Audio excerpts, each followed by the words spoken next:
Chapter 12. The Blue Chest of Rachel Ward. "It's utterly out of the question," said Aunt Janet seriously. When Aunt Janet said seriously that anything was out of the question, it meant that she was thinking about it, and would probably end up by doing it. If a thing really was out of the question, she merely laughed and refused to discuss it at all.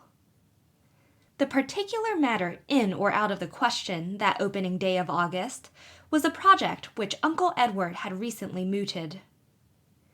Uncle Edward's youngest daughter was to be married, and Uncle Edward had written over, urging Uncle Alec, Aunt Janet, and Aunt Olivia to go down to Halifax for the wedding and spend a week there. Uncle Alec and Aunt Olivia were eager to go, but Aunt Janet at first declared it was impossible. "How could we go away and leave the place to the mercy of all those young ones?" she demanded. "We'd come home and find them all sick and the house burned down." "Not a bit of fear of it," scoffed Uncle Roger.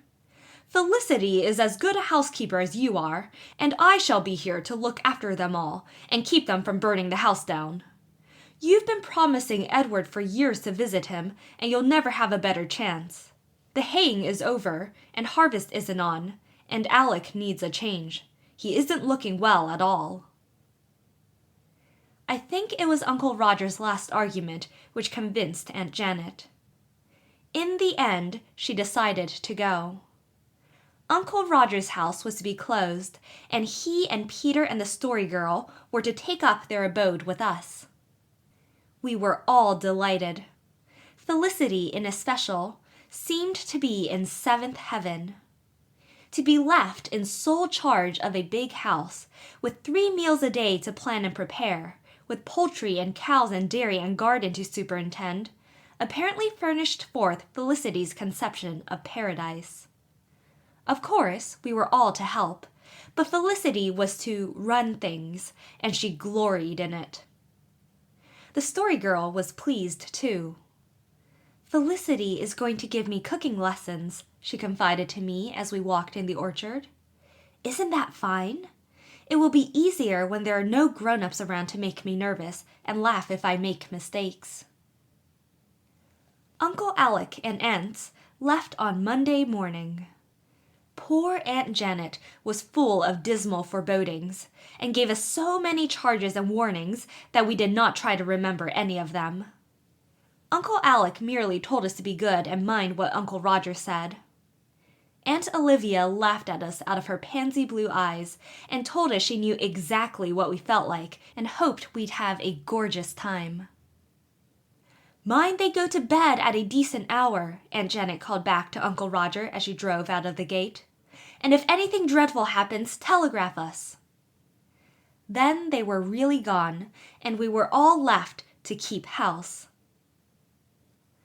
Uncle Roger and Peter went away to their work.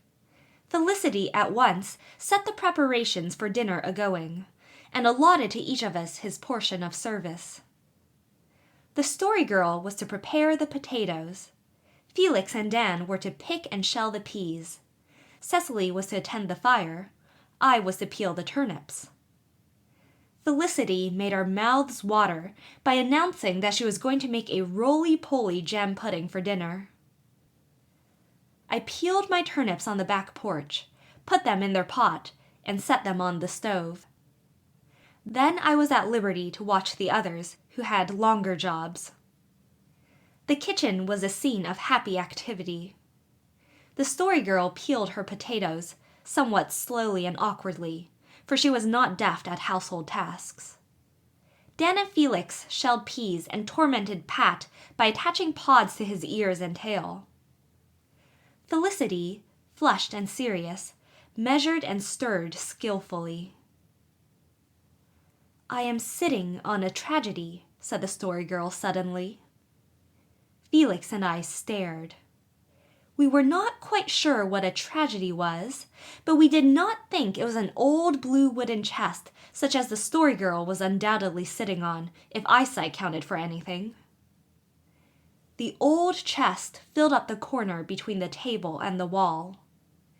Neither Felix nor I had ever thought about it particularly. It was very large and heavy, and Felicity generally said hard things of it when she swept the kitchen. "This old blue chest holds a tragedy," explained the Story Girl. "I know a story about it." "Cousin Rachel Ward's wedding things are all in that old chest," said Felicity. Who was Cousin Rachel Ward? And why were her wedding things shut up in an old blue chest in Uncle Alec's kitchen? We demanded the tale instantly. The Story Girl told it to us as she peeled her potatoes.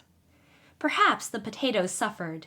Felicity declared the eyes were not properly done at all, but the story did not. "It is a sad story," said the Story Girl, "and it happened 50 years ago, when Grandfather and Grandmother King were quite young. Grandmother's cousin, Rachel Ward, came to spend a winter with them. She belonged to Montreal, and she was an orphan too, just like the family ghost. I have never heard what she looked like, but she must have been beautiful, of course." "Mother says she was awful sentimental and romantic," interjected Felicity. "Well, anyway, she met Will Montague that winter. He was handsome. Everybody says so."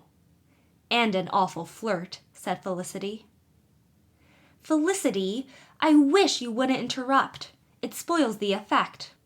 What would you feel like if I went and kept stirring things that didn't belong to it into that pudding? I feel just the same way." "Well, Will Montague fell in love with Rachel Ward, and she with him, and it was all arranged that they were to be married from here in the spring. Poor Rachel was so happy that winter. She made all her wedding things with her own hands. Girls did then, you know, for there was no such thing as a sewing machine. Well, at last in April, the wedding day came, and all the guests were here, and Rachel was dressed in her wedding robes, waiting for her bridegroom. And the Story Girl laid down her knife and potato and clasped her wet hands. Will Montague never came.